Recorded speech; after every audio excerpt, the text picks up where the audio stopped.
बोलिए सदगुरुदेव की जय, संत समाज की जय, भक्त समाज की जय।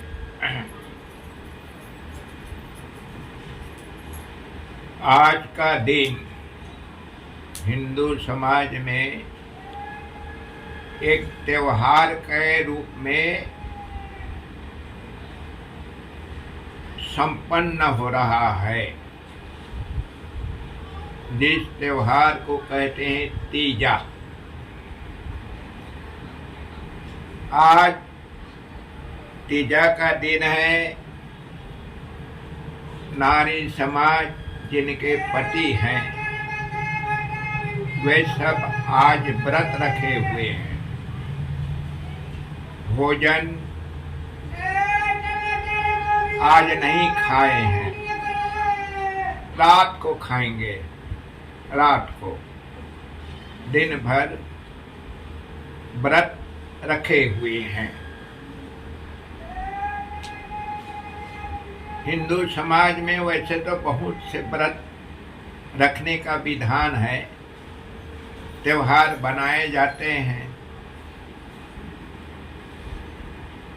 परंतु देखा जा रहा है व्रत रहने के बाद भी और त्योहार मनाने के बाद भी समाज में शांति नजर नहीं आ रही है, सुख नजर नहीं आ रहे हैं।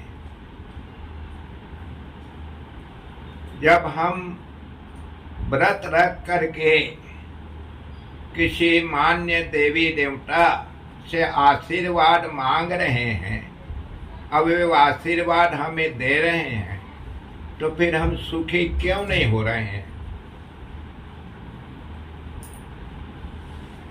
कारण क्या है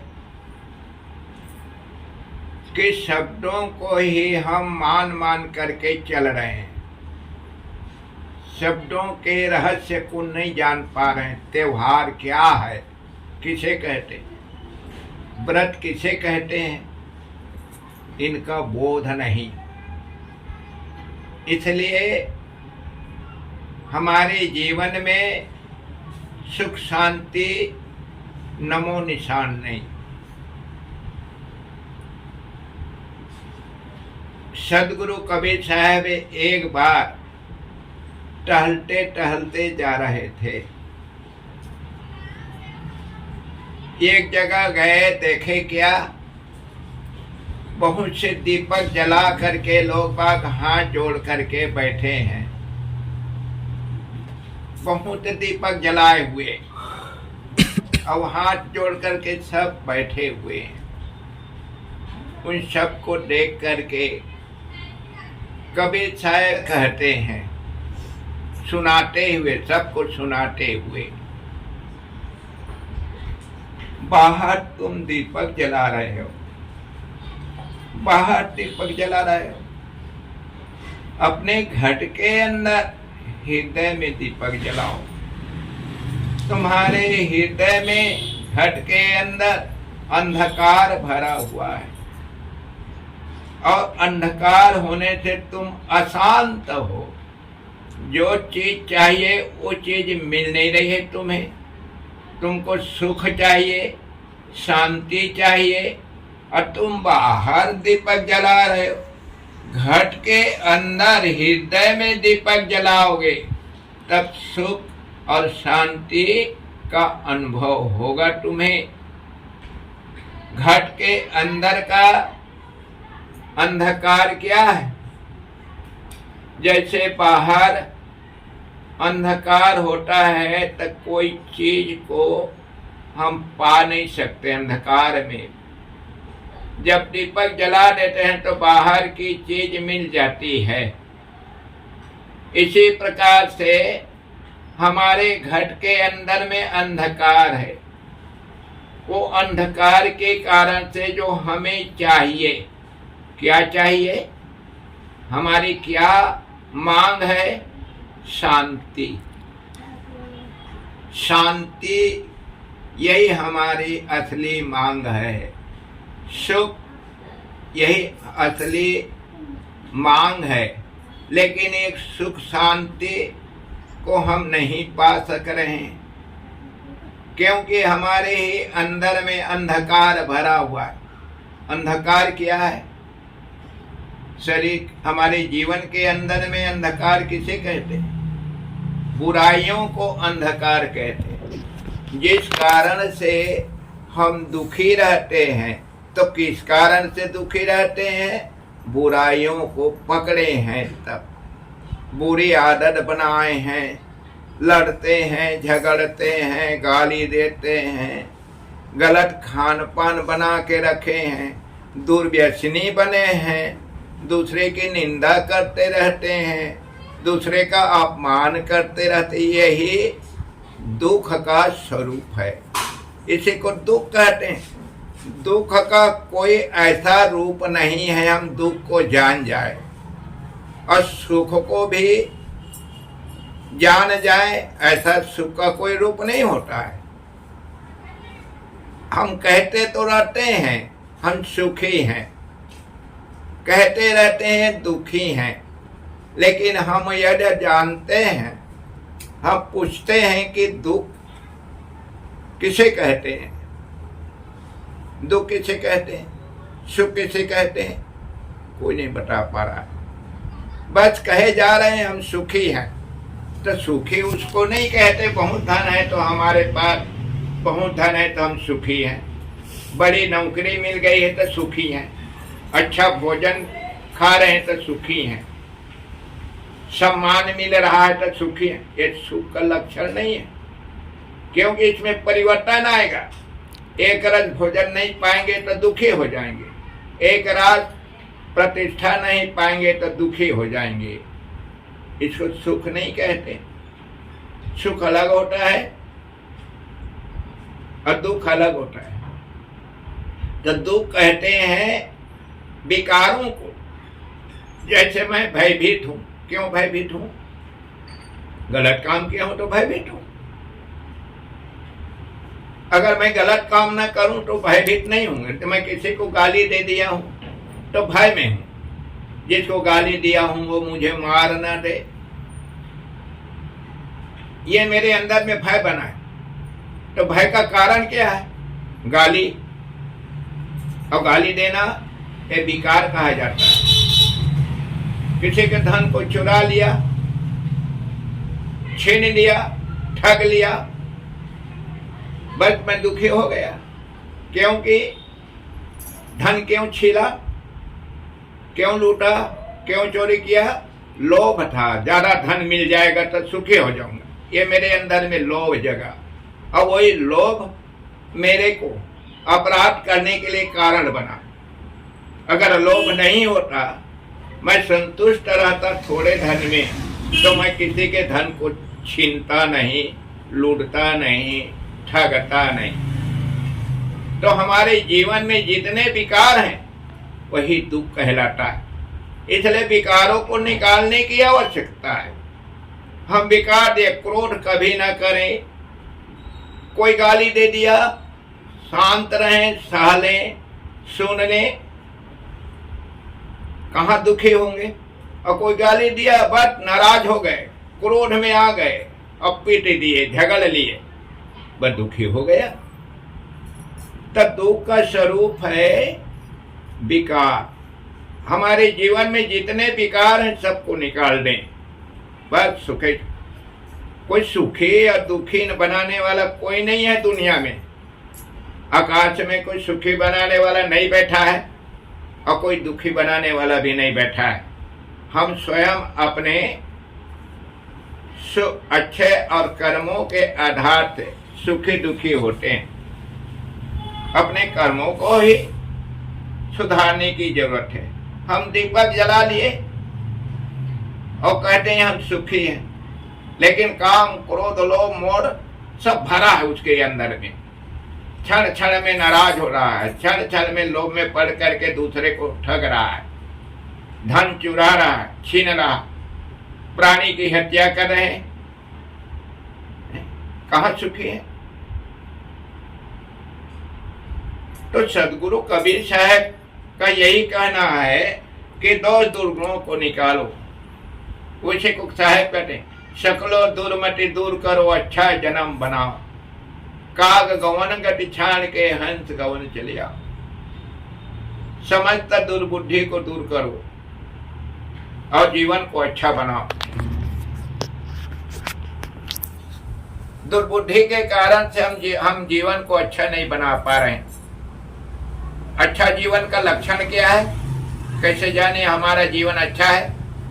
हमारा जीवन अच्छा है तब जब हम सद्गुणों को धारण किए हैं, तब सब प्राणी पर दया करते हैं, गाली देने वाले को क्षमा कर देते हैं, थोड़े धन में खाने पीने की चीज जो मिलती है उसमें हम संतुष्ट रहते हैं, जितना मिली उतने में संतुष्ट हैं, तब हम समझो कि सुखी हैं।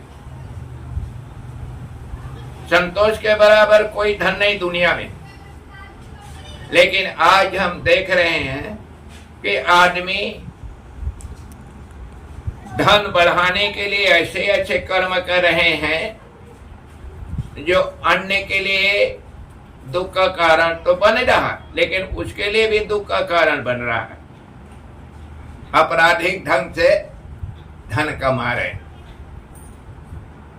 तो अपने जीवन को सुख में जीना है तो हमें सब दोष दुर्गुणों को छोड़ना पड़ेगा और कोई उपाय नहीं है।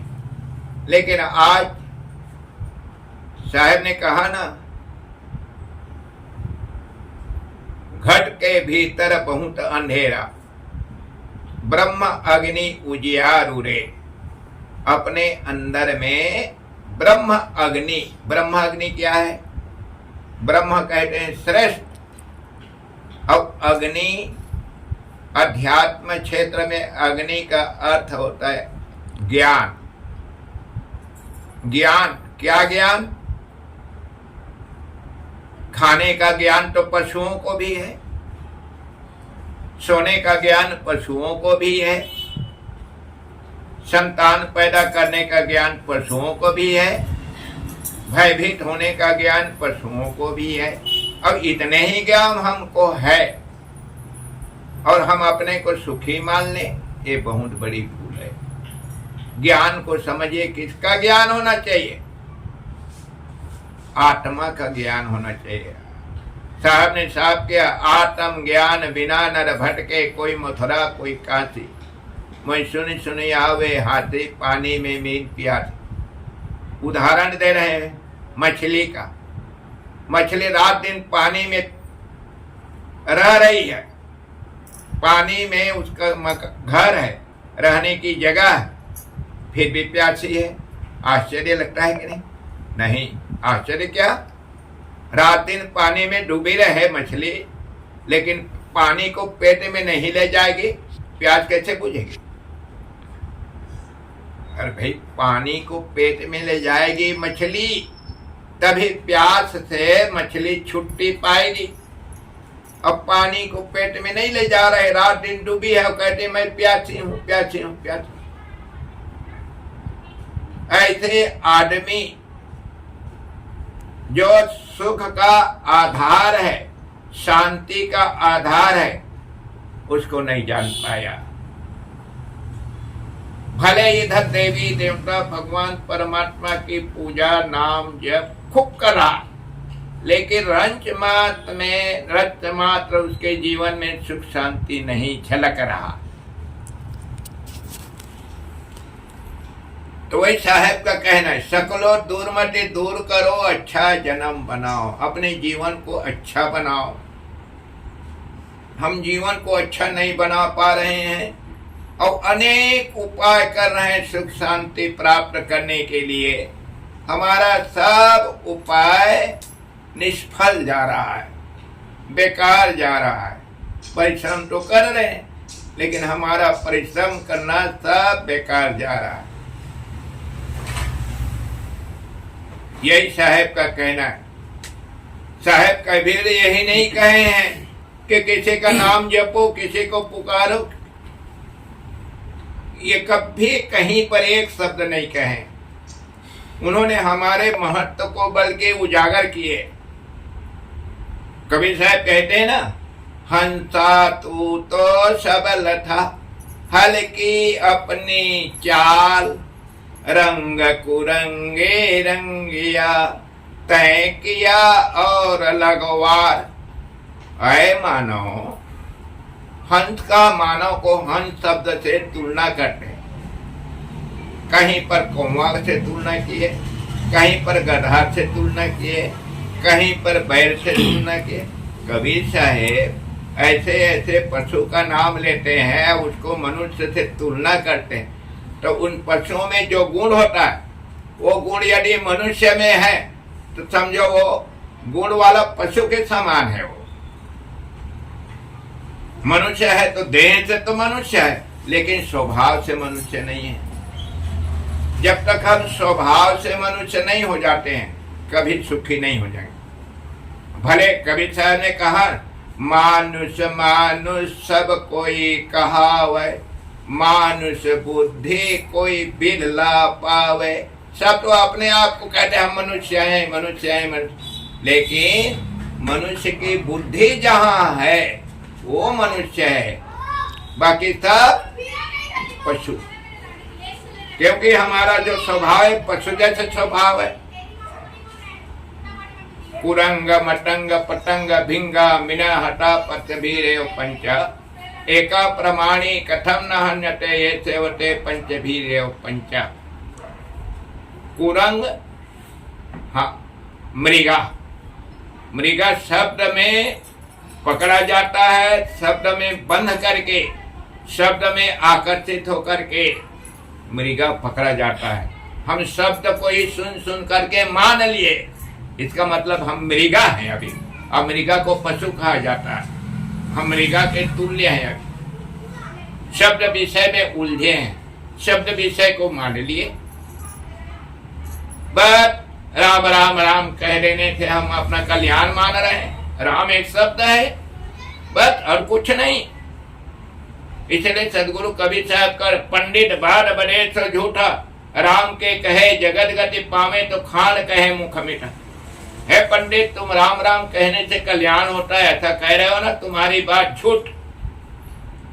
राम कहने से कल्याण नहीं होगा, राम को जानने से कल्याण होगा।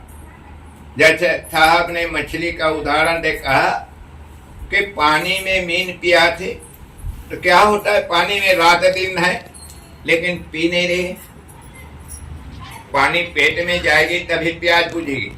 इसी प्रकार से राम राम कहने से कल्याण नहीं होता, राम को जानने से कल्याण होगा। राम किसे कहें, तो सदगुरु कभी कहे दिल में बसा है, इस शरीर के अंदर जो बसा है वही राम है। अब इस शरीर के अंदर में कौन है, आत्मा, जीवात्मा। ये जीवात्मा ही राम है, ये जीवात्मा ही कबीर है, ये जीवात्मा ही देवता है, ये जीवात्मा ही देवी है। इन बातों को जानने की जरूरत है। तो एक कुरंग मतंग, हाथी स्पर्श विषय में मारा जाता है, पकड़ा जाता है। कुरंग मतंग पतंग, पतंगा फिलफिली छोटे छोटे कीड़े। जाओ ना दीपक, रात को दीपक जला दिए, कितने ला करके झूला झूला करके मर जाते। वैसे रूप विषय कोई भी स्थूल चीज करोगे वो देवता दिखाई दे रहा है। आंख से जो भी हम देख रहे हैं माया है। कुछ भी मान लिए हम, लेकिन वो हमारे मानने से नहीं हो जाता है। पत्थर पत्थर ही रहेगा। हम पत्थर को देख रहे हैं, देवता को थोड़ी देख रहे हैं। हमारे सामने पत्थर है, वृक्ष है, ये सब स्थूल पदार्थ है। अब इसी पदार्थ को देख करके हम मान लिए ये हमारे उद्धारक है, हमें शांति देने वाला है, हमारे पाप को हरने वाला। स्थूल चीज को देख करके तो सदगुरु कबीर साहब के यही कहें, ये अंदर में जो बैठा हुआ है जिसे जीव आत्मा कहते हैं, वही सब कुछ है। चाहे देवी कहो, देवता कहो, भगवान कहो, परमात्मा कहो, ब्रह्मा कहो, ईश्वर कहो, खुदा कहो, ये अंदर बैठा है, उसी को जानना है। जब उसको जान गए कुछ भी दुख नहीं रह जाएगा, अशांति नहीं रह जाएगी, और मानव जीवन पाना हमारा सार्थक हो जाएगा। अंत में शरीर समाप्त होगा, सदा के लिए भव बंधन से छूट जाएंगे, शरीर धारण नहीं होगा, मुक्त हो जाएंगे। इनको जानना है।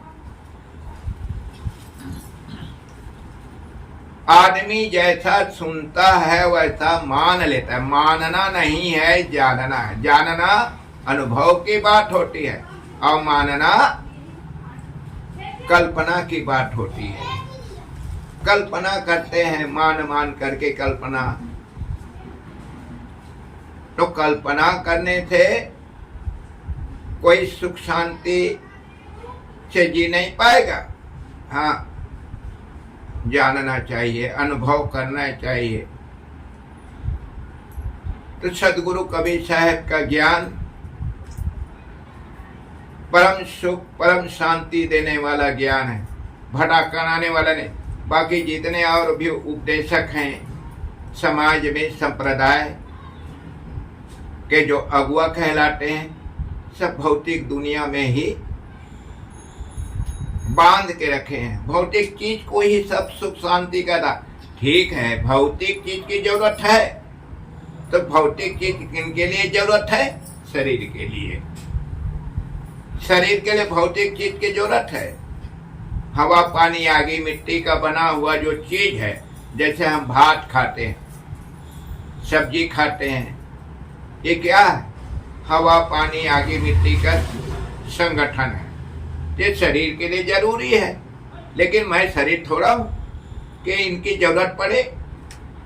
मैं तो आत्मा हूं, मैं तो जीव हूं, मैं तो चेतन हूं। भोजन मात्र मैं करते रहूंगा, कपड़ा मात्र पहनते रहूंगा, घर में मात्र रहते रहूंगा, तो इतने में मेरा जीवन सफल हो जाएगा क्या? ना, इतने मेरा जीवन सफल नहीं होगा। मेरी आवश्यकता क्या है, इसको जानना है। मेरी आवश्यकता है शांति। तो शांति का स्वरूप क्या होता है? शांति किसे कहते हैं? जब कोई प्रकार की कामना ना हो, कोई प्रकार की कामना, इच्छा, चाहना ना हो, तब शांति है। और कामना, इच्छा, चाहना तो शरीर के लिए करना ही रखना पड़ता है। कामना, पानी चाहिए, भोजन चाहिए, कपड़ा चाहिए, शरीर के लिए है, लेकिन मेरे लिए नहीं। मेरे को ठंडी गर्मी तो नहीं रख चाहिए। कहा है, नैनम छिदंती सत्राणी, नैनम दहती पाव का, न चा क्रेदंतयापो न सोचती माता। ये जीवात्मा अग्नि से प्रभावित नहीं होता है। हवा की आवश्यकता नहीं पड़ती है, पानी की आवश्यकता जीव को नहीं पड़ता है, मिट्टी की आवश्यकता नहीं पड़ती है। इस शरीर के लिए इनकी आवश्यकता है। हम शांति चाहते हैं और जड़ पदार्थ से हम शांति लेना, पाना चाहते हैं, तो जड़ क्या देगा? जड़ में तो बोलने का गुण नहीं है, सुनने का गुण नहीं है। आज जितने लोग हैं जो जड़ पदार्थ को सुख शांति का आधार बताते हैं, तो अपने अपने बच्चों को मंदिर भेज दें। मंदिर का देवता हमें जब सुखी बनाता है तो विद्यार्थी को पढ़ा नहीं देगा, वो बच्चे को पढ़ा नहीं देगा।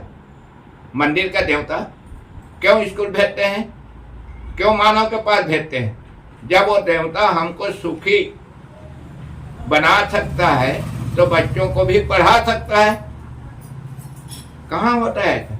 अंत में बच्चों को हम मानव के पास भेजते हैं, क्योंकि मानव जीव होता है और मानव जीव ज्ञान गुण होने के कारण उन बच्चों को ऐसी ऐसी शिक्षा देते हैं कि वो बच्चा अच्छा इंसान बन जाता है और अपने जीवन को सुख शांति से जी करके इसी जीवन में अपना कल्याण कर लेता है।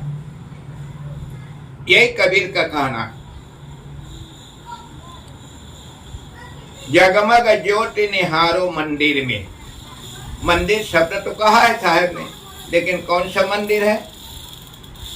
क्या आज पत्थर का ईंट का बना हुआ मंदिर को साहब मंदिर कहते हैं क्या? हिंदू समाज के हर शब्द को कबीर साहब स्वीकारे। राम को स्वीकारे, हरि को स्वीकारे, ब्रह्म को स्वीकारे, देवता को स्वीकारे, खुदा को स्वीकारे, सबको स्वीकारते हैं। लेकिन इन शब्दों का अलग अर्थ देते हैं कबीर साहब। ऐसे अर्थ देते हैं कि श्रोता उनके दिए हुए अर्थ के आधार पर उनको देवी देवता भगवान परमात्मा का दर्शन होता है, परमात्मा का दर्शन होता है, ईश्वर का दर्शन होता है, देवी देवता का दर्शन होता है कबीर साहब के उपदेश के आधार पर। तो कबीर साहब का उपदेश चेतन जीवात्मा की तरफ है। उन्होंने इस चेतन जीवात्मा को ही सब कुछ कहा। तो चेतन जीवात्मा कहाँ रहता है? शरीर में। तो शरीर एक मंदिर है। हमारे महापुरुषों ने कहा है, देहो देवालय प्रोक्ता सहजीव केवल शिव तजेत ज्ञान निर्माल्यम सोहम भावेत पूजयेत। देहो, देहो माने देह, देवालय माने मंदिर, प्रोक्ता माने कहा गया, यह शरीर मंदिर कहा गया है। देहो देवालय प्रोक्ता सह जीव केवल शिव। सह माने सनातन, सह माने सत्य, जीव ही शिव है। ये देखे ये पद में सह जीव केवल शिव, ये जीव ही शिव है। तो शिव कहाँ है? मंदिर। तो कौन सा मंदिर है? ये शरीर मंदिर है। कितने शरीर हैं दुनिया में? गणना नहीं कर सकते। तो सभी शरीर में, सभी मंदिरों में निवास करने वाला वो शिव जीव। इसका ज्ञान नहीं हम लोगों को, इसका बोध नहीं है समाज को। इसलिए जड़ में सब उलझे हुए हैं, जड़ को मान लिए, एक पुतला बना दिए जड़ का। और एक शराबी जा करके कह रहा है, हे देवता मुझे सुखी बना दो। और एक पहुंचे हुए संत, त्यागी, ब्रह्मचारी, वो भी कह रही, हे देवता मुझे सुखी। दोनों एक ही बराबर। इसलिए सदगुरु कबीर साहब को कह, क्या मूर्ख क्या पंडित, दोनों एक समान। मूर्ख पंडित में अंतर क्या रहा? पंडित किसे कहते नहीं जानते लोग, बस एक ब्राह्मण समाज के लोगों को लोग पंडित, पंडित वो नहीं। जिसके अंदर में विवेकनी बुद्धि होती है, जो सही निर्णय देता है, वही पंडित है। जो खाने की चीज है उसको खाने के लिए कहता है, जो नहीं खाने के लिए जो चीज है उसको खाने को नहीं कहता पंडित। आवाज हम तो देख रहे हैं समाज में, नहीं खाने लिए एक चीज को खा रहे हैं, मांस मछली अंडा मुर्गा खा रहे हैं, दुर्व्यसन करते हैं। जो प्रयोग करने की चीज नहीं उसको प्रयोग कर रहे हैं, अपना स्वास्थ्य बिगाड़ रहे हैं और धन को बर्बाद कर रहे हैं। कैसे सुखी होंगे? तो मंदिर शरीर को कहा गया है। देहो देवालय प्रोक्ता सा जीव केवल शिव तजेत ज्ञान निर्माल्यम सोहम भावित पूज्य। तो इस प्रकार से और तीजा का दिन है, तीजा उपवास। उपवास उपवास अर्थात भोजन नहीं करना, इसी को लोग बाग उपवास मान लिए, व्रत मान लिए, भोजन नहीं करना को व्रत मान लिए। लेकिन कबीर साहब भोजन छोड़ देना, नहीं खाना को व्रत नहीं कहते हैं। माने हुए देवी देवता के पास फूल रख लिए, रख दिए, नारियल रख दिए, अगरबत्ती जला दिए और बस हो गई पूजा। कबीर साहब ऐसा नहीं कहते हैं, इतने पूजा नहीं है।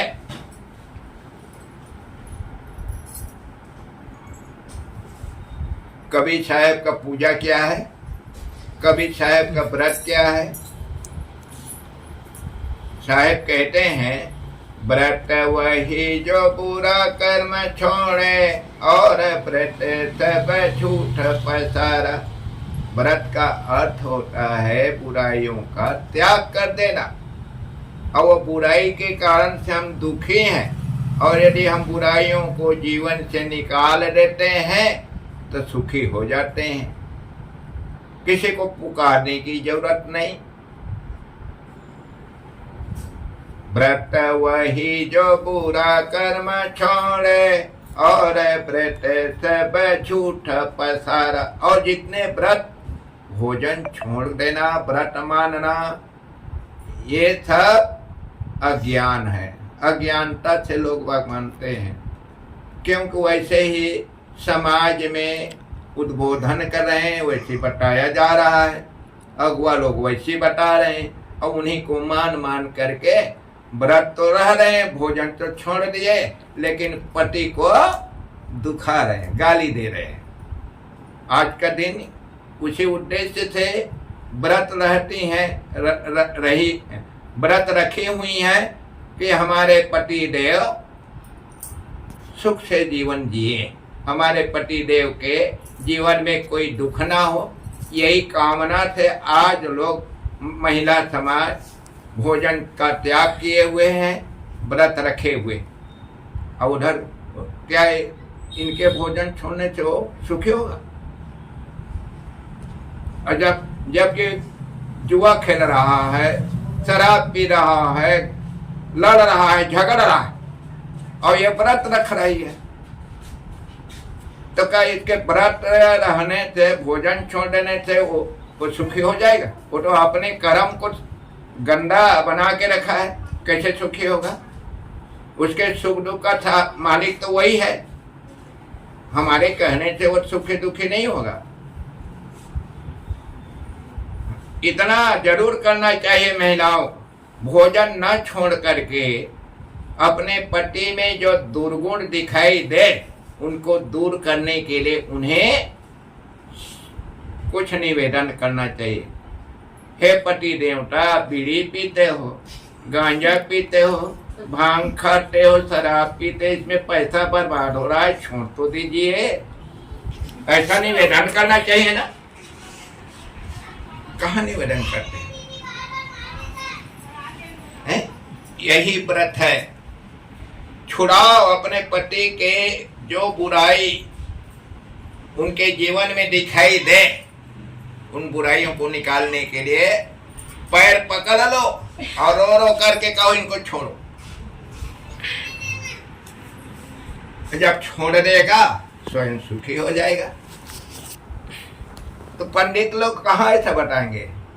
उनको तो सबको दुखी बना के रखना है और खटकरम कराना है और पैसा लूटना है। ये चढ़ाओ, वो चढ़ाओ, वो चढ़ाओ, और सबको चढ़वा करके सब अपना घर में ले जाएंगे, माई पीला खाएंगे। यही तो हो रहा है समाज में। मौका चाहिए बात करेंगे। तो तीजा का अर्थ होता है, अब थोड़ा मूल बात पर मैं जा रहा हूँ। तीजा पर थोड़ा तीजा का अर्थ होता है, ती माने तीन और जा माने पैदा करो। तीन चीज को अपने जीवन में प्रयोग करो। पैदा करो माने प्रयोग करो। कौन कौन से तीन हैं? ज्ञान, भक्ति, वैराग, ये तीन। ज्ञान, भक्ति, वैराग, ये तीनों को अपने जीवन में धारण करो। ये तीनों सुख और शांति का साधन है। किसी ने कहा विशाल देव से, हे गुरुदेव, मुक्त होने के तरीका क्या है, कैसे मुक्त होंगे?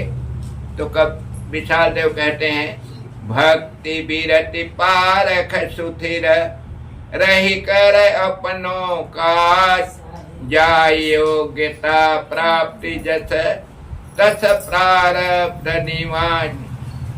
भक्ति के मार्ग में, ज्ञान के मार्ग में और वैराग के मार्ग में चल करके अपना काम बना लो। तो ये जीवन में क्या काम बनाना है? दुख से छूटना है। तो दुख क्या है? जन्म लेना, यही दुख है। कभी शायद में साहब का ना, तन धरि सुखिया काहू न देखा, जो देखा सो दुखिया। शरीर धारण करके कौन सुखी है? जिनको देखो सब दुखी हैं। इसलिए आगे शरीर ना बने, आगे जन्म लेना ना पड़े, वर्तमान जो जीवन धारण किए हुए पिछले जन्मों के गलत कर्मों के कारण से, और आज हम गलत कर्म करेंगे तो आगे फिर शरीर धारण करना पड़ेगा। और शरीर धारण हो जाएगा तो जो दुख आज हम झेल रहे हैं, सह रहे हैं, दुखी हैं, वही दुख आगे चलकर फिर हमें सहना पड़ेगा, झेलना पड़ेगा। इसलिए ज्ञान भक्ति वैराग के मार्ग में चल करके ये वर्तमान जीवन को सुखी बनाए, सार्थक बनाए। इसी जीवन में जन्म मरण के बंधन से छूट जाए। भक्ति का अर्थ होता है सेवा करो, श्रद्धा रखो, प्रेम करो, यही है भक्ति। भक्ति का अर्थ है न मात्र दीपक जला दिया, वैसे से घुमा दिए, किसी के सामने फूल चढ़ा दिए, अगरबत्ती रख दिए, हो गई भक्ति। अरे भक्ति का तो भगधंती, भगधंती, भग माने ऐश्वर्य होता और ती माने तीन ऐश्वर्य। कौन? ज्ञान भक्ति वैराग। तो दो प्रकार के ऐश्वर्य होता है, एक भौतिक ऐश्वर्य, एक आध्यात्मिक ऐश्वर्य। भौतिक ऐश्वर्य ये शरीर के लिए है, आध्यात्मिक ऐश्वर्य मेरे लिए, जीव के लिए। तो आध्यात्मिक ऐश्वर्य किसे कहते हैं? सम, दम, श्रद्धा, समाधान, उपराम, तितिक्षा, ये 6 गुण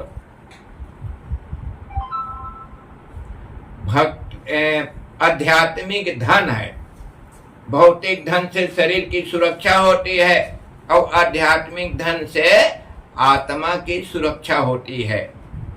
इसलिए सम, दम, श्रद्धा, समाधान, उपराम, दया, क्षमा, शील, संतोष, धैर्य, विचार, विवेक, गुरु भक्ति, वैराग, इन सद्गुणों को धारण करना, आध्यात्मिक धन को अपने अंदर में संजो के रखना।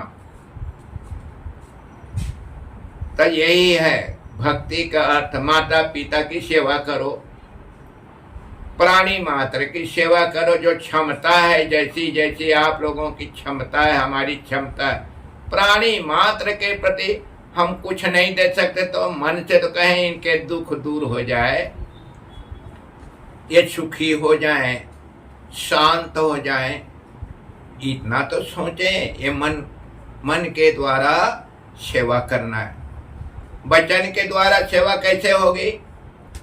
अच्छी अच्छी सीख दो, ज्ञान की बात सुनाओ, आचरण को गलत बना के रखा है, उस आचरण को छोड़ने के लिए उसके अंदर में उत्साह जगे, ऐसी बात बताओ। ये वचन के द्वारा सेवा हुआ। और धन के द्वारा, यदि हमारे पास धन है तो धन के द्वारा उनका सहयोग करो। विपत्ति काल में धन दे करके उसको दुख से छुड़ाओ, ये भक्ति। और वैराग का अर्थ होता है अनासक्त रहो, अनासक्त।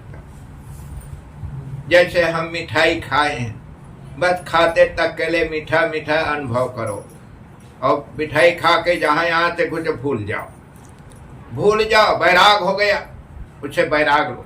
याद करते रहोगे बहुत अच्छा मिठाई खाया, आहा, हाँ समझो आप वैराग में नहीं पहुंचे। अभी आसक्ति है, मोह में हो। तो वैराग का अर्थ होता है अनासक्त। भेष वैराग नहीं है, मैं संत हो गया तो वैरागी हो गए क्या? नहीं। अगर मेरे अंदर में प्राणी पदार्थ के प्रति आकर्षण नहीं है, खिंचाव नहीं है, पाने की इच्छा नहीं है, तब समझो मैं वैरागी हूं। चाहे किसी भी भेष में हो, चाहे जैसा भी कपड़ा पहना हो, तब मैं वैरागी हूं। इसलिए वैराग का अर्थ होता है अनासक्त रहे, सब जगह अनासक्त रहे, किसी पर मोह न करो, मेरा न मानो। भाई अब मेरा माने बिना व्यवहार तो चलेगा नहीं। अब समाज के बीच में रह रहे हैं तो पति को पति मानना पड़ता है, पत्नी को पत्नी मानना पड़ता है, पिता को पिता कहना पड़ता है, माता को माता कहना पड़ता है, मानना पड़ता है। लेकिन जिस समय हम व्यवहार कर रहे हैं वहाँ पर विवेक रखें। मात्र व्यवहार चलाने के लिए मेरा कहें और व्यवहार खत्म हो गया, भूल जाओ, सब भूल जाओ। व्यवहार के समय में सब अपने हैं विवेक से, और व्यवहार नहीं है तो याद ना करते रहो। याद क्यों करते रहते हो? गए हैं दूसरे जगह, घर कर याद कर रहे हैं, तो वैराग कहाँ होगा? तो इस प्रकार से अनासक्त रह करके जीवन जीना, प्राणी पदार्थ में कहीं मोह नहीं करना, कहीं ममता नहीं करना, ये वैराग का स्वरूप होता है। और ज्ञान का तो बता ही दिया, अपने आप का ज्ञान हो, अपने आप का अनुभव होना, यही ज्ञान कहलाता है। अनुभव और जानकारी में अंतर होता है। जानकारी को अनुभव नहीं कहते, अनुभव दूसरा होता है, जानकारी दूसरी होती है। जैसे आम मीठा होता है, आम मीठा होता है, ये जानकारी हुई। जब आम को खाया और मिठास लगा, तभी अनुभव हुआ। ऐसे ही जीवात्मा अजर अमर अविनाशी है, ये ज्ञान हुआ, जानकारी मिली। जीव अगर अजर अमर अविनाशी है, ये जानकारी हुई। और जब इस विशेषता के अनुसार से मैं जी रहा हूं, अनुभव हो गया, मुझे अपने आप का एहसास हो रहा है। जब मैं अपने आप को एहसास कर रहा हूं, संसार का एहसास नहीं हो रहा है। तो इस प्रकार से ज्ञान माने अपने आप का अनुभव होना ही ज्ञान कहलाता है, जिसे हम जीव कहते हैं। हम सब जीव हैं, आत्मा है, शरीर है, जीव चेतन आत्मा है, शरीर नहीं है। कभी भी शरीर को अपना रूप मत माने। शरीर मेरा साधन है, शरीर मेरा मकान है, शरीर मेरी गाड़ी है। इस शरीर के आधार से मैं व्यवहार कर रहा हूँ, कर्म कर रहा हूँ, आना जाना होता है। इसलिए शरीर का प्रयोग अच्छा करूं। शरीर मेरा रूप नहीं, शरीर मेरा मात्र साधन है। ये विचार करके शरीर से अच्छा ही कर्म करें। जब भी कर्म करें अच्छा, कर्म को भी समझिए। कर्म किसे कहते हैं?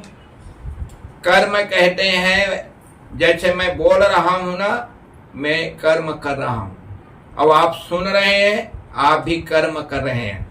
सुनने का काम आप कर रहे हैं, बोलने का काम मैं कर रहा हूं। इसी कर्म को सुधारना है, इसी कर्म को सुधारना है। ये कर्म अगर सुधार लिए तो बस सुखी हो गए, अर्थात मनोविकार नहीं रह जाए। सुखी का मतलब क्या है? मनोविकार का ना होना, हमारे अंदर कोई दोष दुर्गुण बुरी आदत ना होना, यही सुख कहलाता है।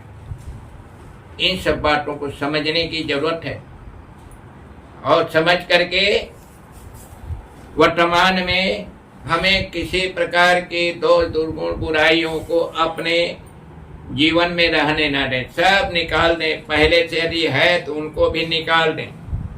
बस सुख है, कोई सुख नहीं देता है, दुख भी नहीं देता है। आज समाज बहुत गलत दिशा में मुड़ गया है। गलत आज ही नहीं, अनादिकाल से सब गलत दिशा में चल करके वर्तमान जीवन को दुख से भर लिए हैं।